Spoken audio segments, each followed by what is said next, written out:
Bonjour et bienvenue à l'émission Retour à la Terre.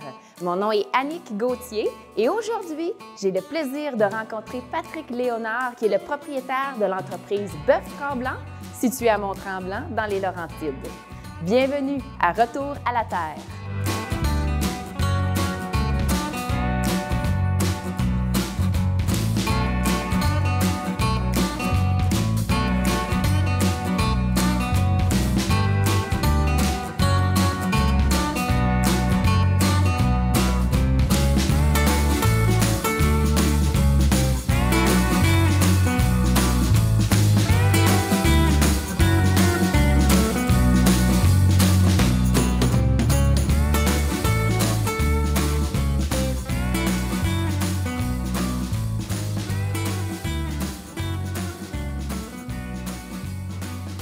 Bon matin, Patrick. Bon matin. Comment ça va? Ça va bien, toi? Ça va bien. Good. Merci de nous accueillir chez vous. Ça fait plaisir. On est chez Bœuf Tremblant, c'est une entreprise familiale. C'est magnifique, premièrement. Hein? Félicitations merci. pour l'ambiance que vous êtes venu chercher dans votre bâtiment boutique. Oui, c'était important. Là, on voulait recréer un peu l'effet des anciennes étables. Puis tout ce qu'on retrouve, c'est pratiquement tous des objets qui ont servi ici là, à la terre, là, soit de mes grands-parents, mon arrière-grand-père. Fait que Ouais. ça, toi, tu as une Bœuf Tremblant, on va dire, son évolution, a une histoire quand même, longue histoire. Hein? Oui. Mais toi, Patrick, avant de commencer à être propriétaire ici, c'était quoi ton autre métier avant? Moi, je suis issu de la foresterie. Je faisais OK. de la coupe forestière là, pour des moulins à scie. J'ai commencé en 96 à l'âge de 17 ans. Fait que tu étais dans le milieu forestier, Oui. tu étais loin de la maison familiale. Non, ça, j'étais chanceux, par exemple. OK. J'ai toujours travaillé ici dans la région.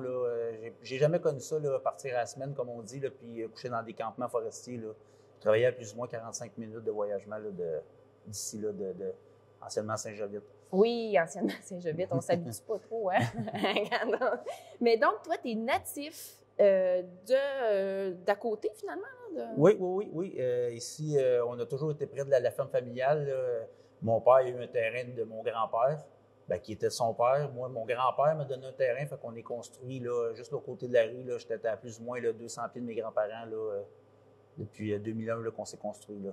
Et jeune, tu t'étais appelé à venir ici, j'imagine, Oui, j'ai passé, aider, travailler. c'était vraiment ma deuxième famille. Là. J'ai passé beaucoup de temps ici, là, de plus ou moins 2-3 ans. Là, puis jeune, on conduisait les tracteurs. Ah oui? Puis, sur une ferme, ça commence C'est très sûr, tôt. hein? Oh, oui. Ouais.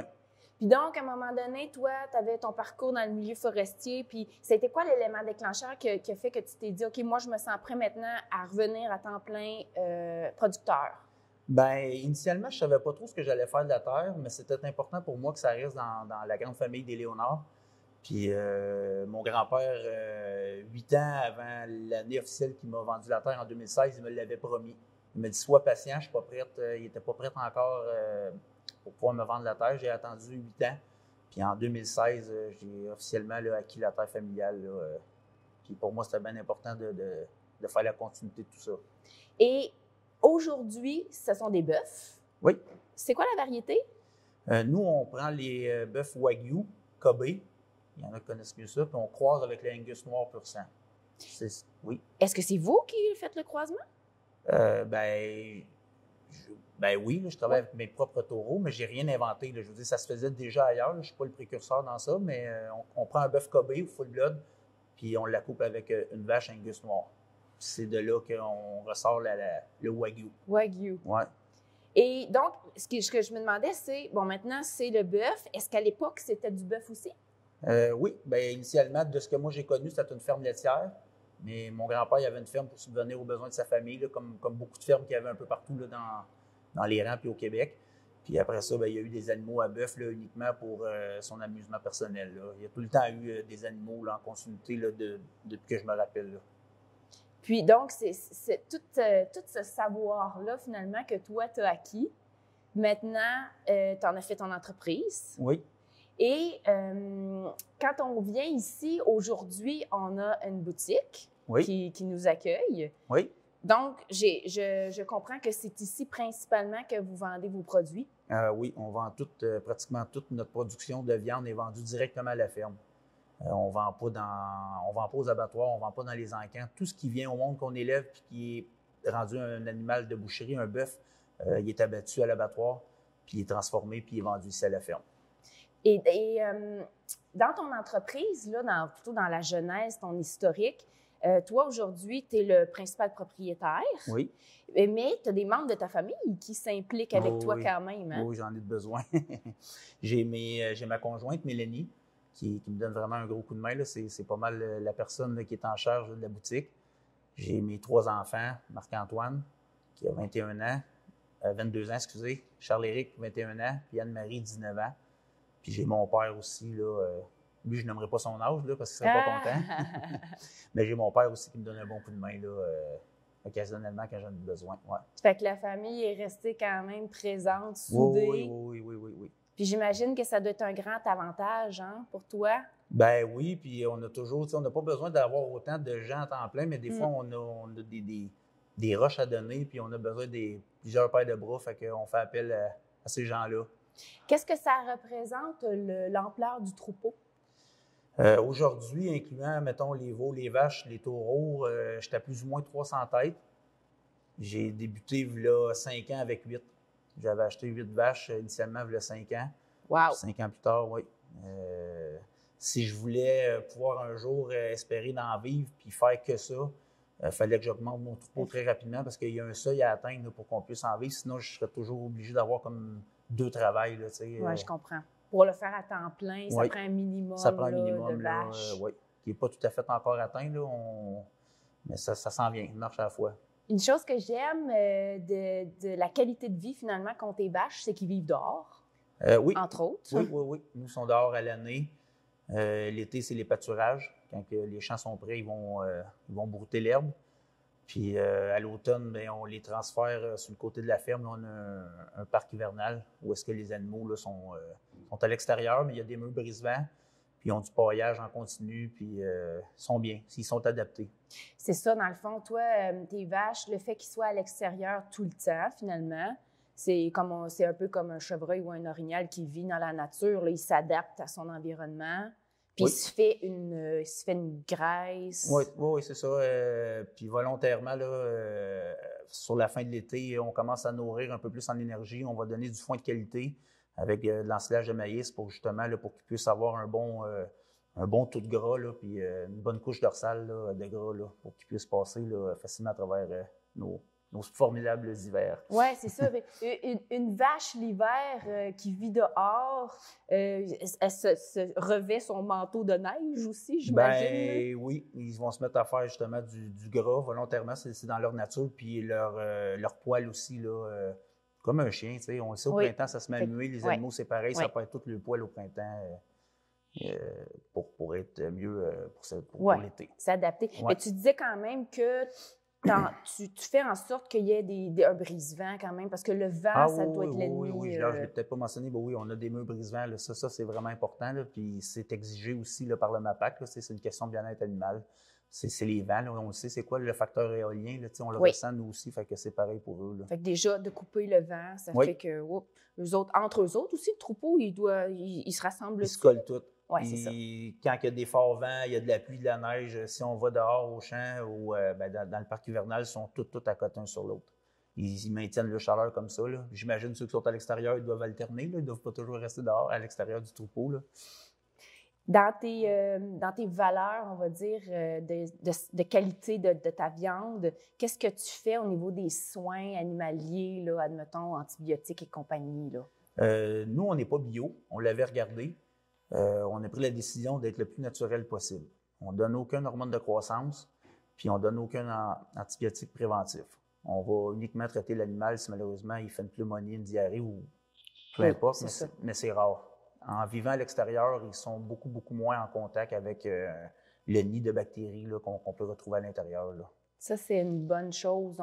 Donc, j'entends que quand on achète de la viande de chez Bœuf Tremblant, on achète une viande non seulement qui est de qualité en termes de santé, mais en plus, on choisit d'acheter une viande que les animaux ont eu quand même une belle qualité de vie. T'sais. Oui, c'est élevé un peu comme il se faisait dans le temps. Là. C'est à l'extérieur, c'est des animaux en liberté, puis on en prend soin.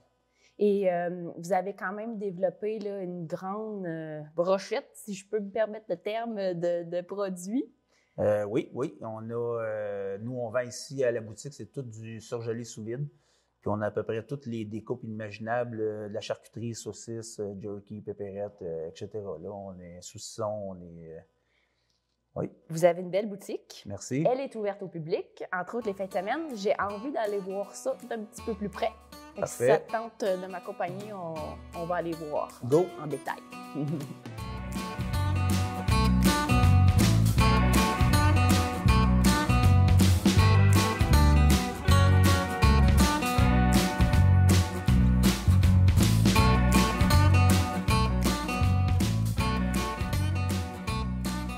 Patrick, on s'est déplacé dans ton bâtiment d'accueil. Oui. C'est ta boutique.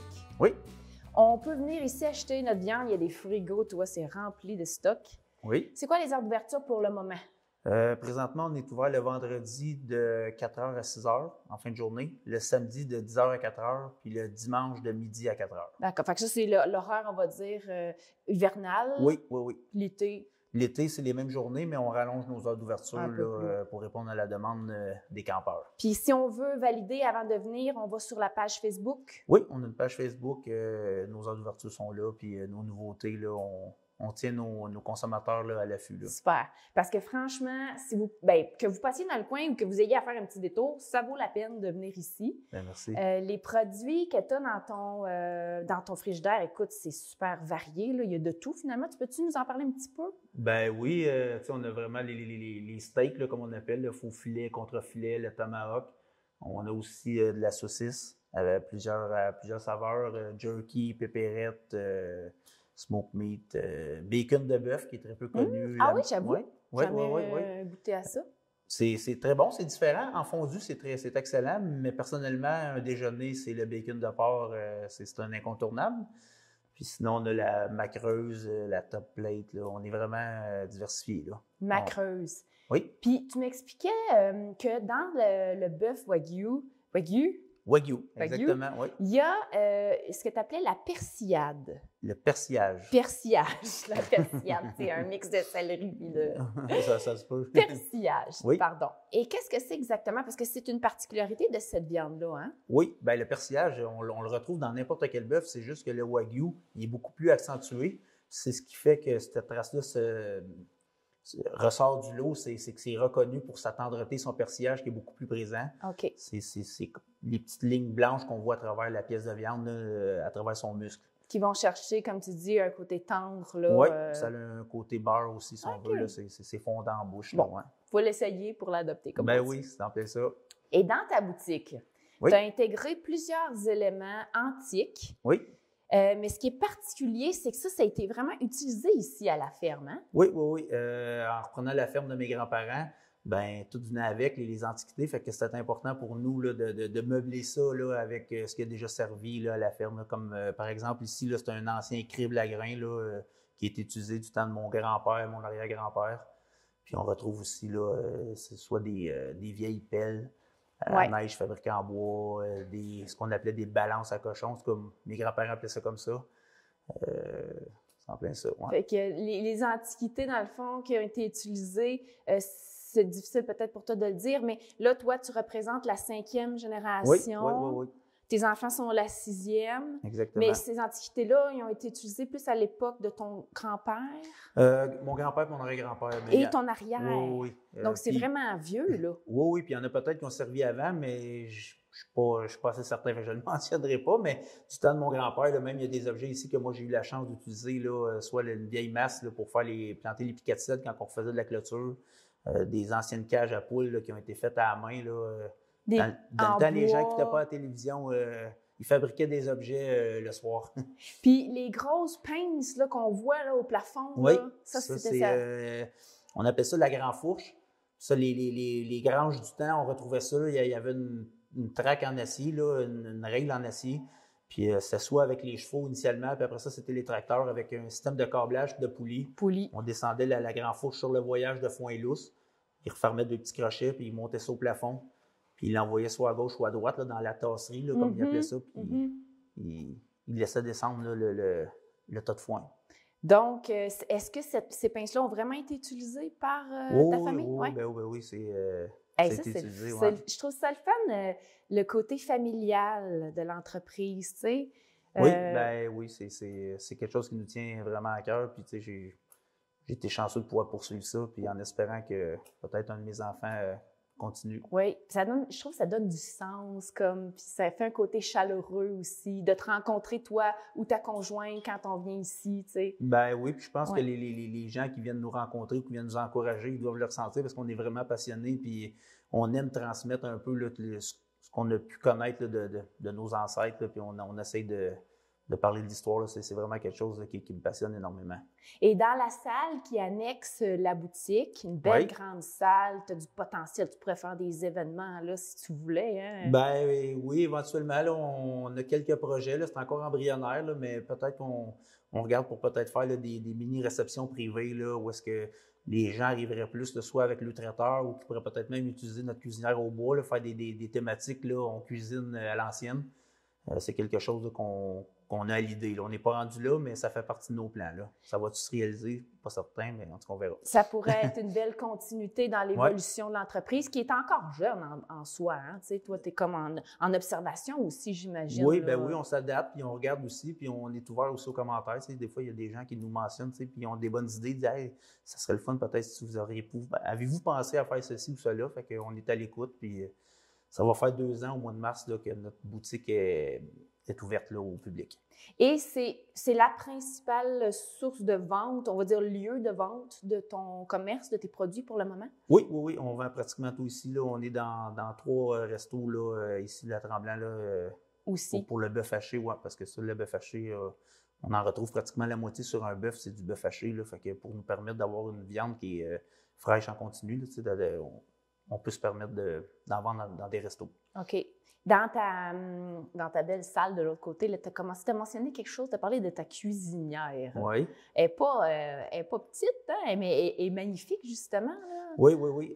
C'est une Bélanger de 1920 qu'on m'a dit, qui a été restaurée récemment, puis j'ai acquis ça d'une dame de Val-David. C'est pas une cuisinière qui est servie ici à la ferme, là, mais c'est quand même un beau meuble. Là, feu central, le fourneau chaque côté, ça a quand même 7 pieds de large, là, c'est assez imposant comme cuisinière. J'en avais jamais vu des aussi grosses et magnifiques. Écoute, toutes chromées, toutes bien restaurées. C'est vraiment belle, c'est mon bébé. Tu pourrais faire cuire un bon ragoût. Là. Ah oui, ben moi je suis meilleur dans le champ qu'en arrière du fourneau, mais ça, on verra rendu là. Puis parlons-en de ça, l'espèce de complémentarité entre ta conjointe, tes enfants. Chacun a comme son créneau, on peut dire. Oui. Tu sais, moi, c'est sûr, je suis plus côté terrain, mettons, au champ, puis tu sais, directement avec les animaux. Ma conjointe, elle s'occupe plus, mettons, la boutique, puis rouler l'inventaire, puis faire regarder les congélateurs, puis ces choses-là. Ouais, c'est plus service à la clientèle c'est en plein aussi. ça, ouais. Fait que vous êtes une belle complémentarité. Ben oui. Les enfants, quand ils viennent, ils s'impliquent plus aussi directement dans la ferme? Oui, ils ont chacun, là, pour l'instant, ils sont encore jeunes, là, mais ils nous donnent un coup de main. Ils sont assez bons pour venir se prendre une pièce de viande pour souper ça. Ils rentrent souvent pour ça, là, mais ils nous donnent un bon coup de main. Là, on est chanceux de les avoir. Mais ça prend du monde qui les déguste aussi, c'est bon. Oui. On va voir ça. Un retour sur l'investissement, c'est comme ça qu'on voit ça.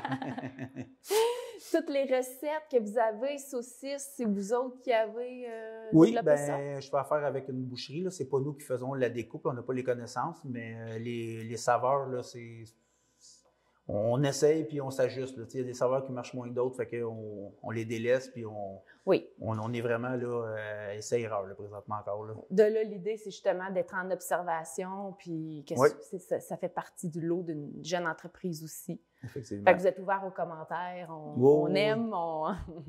Des commentaires constructifs, pas de problème. On aime ça.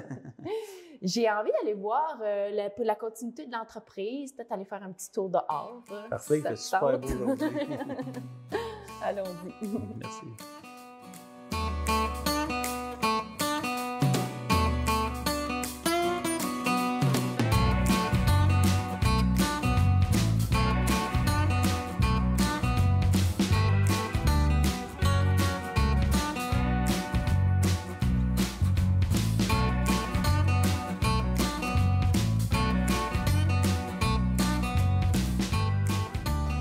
On est présentement les deux pieds, hein, comme on fait notre retour à la terre. Hein? Exactement. Les deux pieds dans le package. On est en compagnie de Thor. Oui, de Thor, oui, exactement. Donc, ils ont quel âge à peu près? Ceux qui n'ont pas de cornes, parce que ceux qui ont des cornes, c'est mes 3 jeunes taureaux. Puis les Thors, ils ont environ 15-16 mois. OK. Donc, c'est des vaches qui n'ont pas encore eu de bébé. En plein ça, C'est exactement. ça. Là, ils sont. L'accouplement est terminé. Puis d'ici plus ou moins 9 mois, bien, ils vont avoir leur premier veau. Puis à ce moment-là, dans notre jargon, là, on va appeler ça une vache. Tant ou longtemps que Ouais, ça n'a pas eu leur premier veau, c'est une Thor. Une Thor. Ouais. Et donc, si on revient à ce que tu nous as déjà expliqué, mais pour mieux comprendre, tu nous as dit, toi, ta sorte de vache, de bœuf plutôt que tu vends sur l'étalage, c'est du Wagyu. C'est un mix, on va dire, une combinaison, un croisé, ouais, de 2 sortes. Et on les a en arrière de nous présentement. Oui, oui. Comme je disais, le taureau, les taureaux, c'est ceux qui ont les cornes. Oui. Ceux qui n'ont pas. Eux autres sont Kobe, ils sont full blood Wagyu. Parce que le Wagyu, c'est vraiment le nom de la race. Kobe, c'est une appellation. Fait que, puis les vaches, c'est des Angus noirs. Puis le veau qui va en ressortir, on va appeler ça un Wagyu. C'est un 50-50. Donc, on dit, présentement, tu as 3 mâles qui sont en train d'ensemencer finalement. Je sais pas, j'ai pas les bons termes peut-être, là. On appelle ça les saillies. Saillies. Oui, c'est ça. Fait que, ils ont sailli les jeunes Thors. Puis dans 9 mois, on va avoir le résultat de ça. Donc, ces 9 mois, c'est comme les humains, le processus... Oui, c'est le même cycle. Oui. C'est exactement, ouais, c'est 9 mois de gestation. Et donc là, ils sont en train de manger au package, là. C'est leur ration spéciale que tu leur as donnée. Oui, bien, c'est du foin, là. C'est du foin sec, là, qui ont en continu, là. Fait que, à ce temps-ci, l'herbe ne pousse plus. Fait qu'ils mangent du foin, puis quand l'hiver va être plus avancé, je vais donner un peu d'ensilage de maïs aussi, là, pour qu'il y ait plus d'énergie, là, pour résister au grand froid, oui. Là. Ouais. Fait qu'encore une fois, même si on se répète, je pense que c'est important de rappeler que tes vaches sont tout le temps dehors. L'été, quand il y a du foin, bien, ils vont se promener dans tes différents champs. Oui. Ce qui fait que ils vont toujours avoir de l'herbe fraîche. Tu n'as pas besoin d'amener des balles comme ça en été. Non, en été. Occasionnellement, ça dépend toujours si on vit des sécheresses, là, parce qu'on dépend beaucoup de Dame Nature.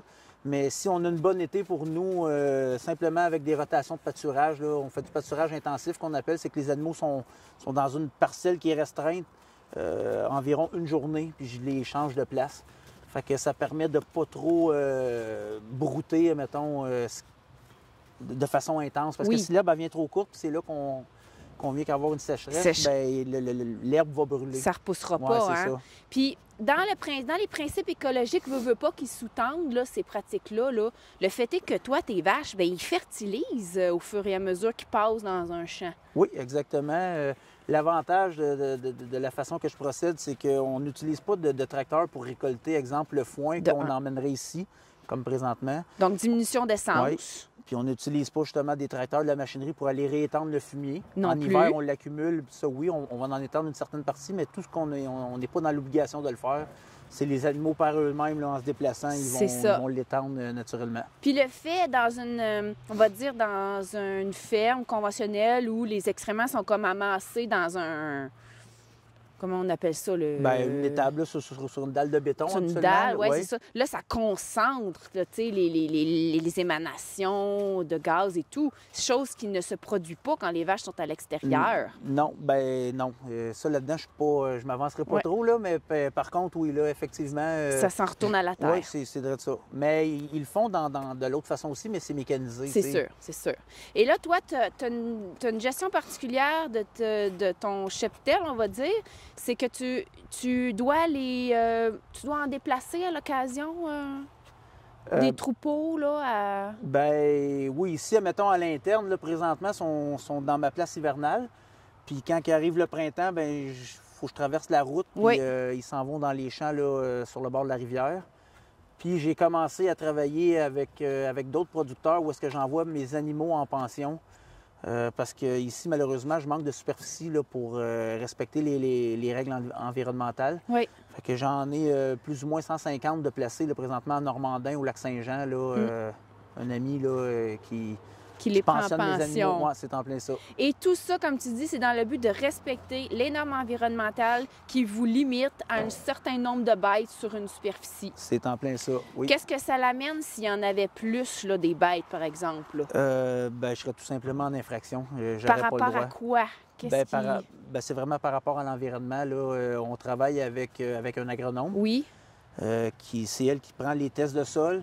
Puis en fonction de ça, bien, le sol va dire, exemple, j'ai besoin de tant de potasse ou de phosphore. Oui. Puis ça, bien, c'est soit par un apport d'engrais chimique ou de façon naturelle, comme ça. Ouais, avec du fumier, le fumier de bœuf. Là. Mais en même temps, comme tu dis, il ne faut pas que vous dépassiez Non, des non, non, seuils. non. Fait qu'à mesure que c'est mesuré, s'il y a un excédent, ben toi, tu t'engages, finalement, tu t'es engagé à déplacer une partie de ton troupeau. Oui, j'avais pas le choix, sinon je serais limité. Ouais. Puis si on veut pousser notre élevage à un autre niveau, bien, j'avais pas le choix là, de me trouver là, des partenaires. Mais c'est important que je le mentionne, c'est mes animaux qui sont là-bas, puis j'ai un contrôle, c'est mes taureaux, tu sais, ils sont vraiment en pension là-bas. Je comprends. Là. Ouais, tu as trouvé quelqu'un de confiance pour prendre soin de... Ouais.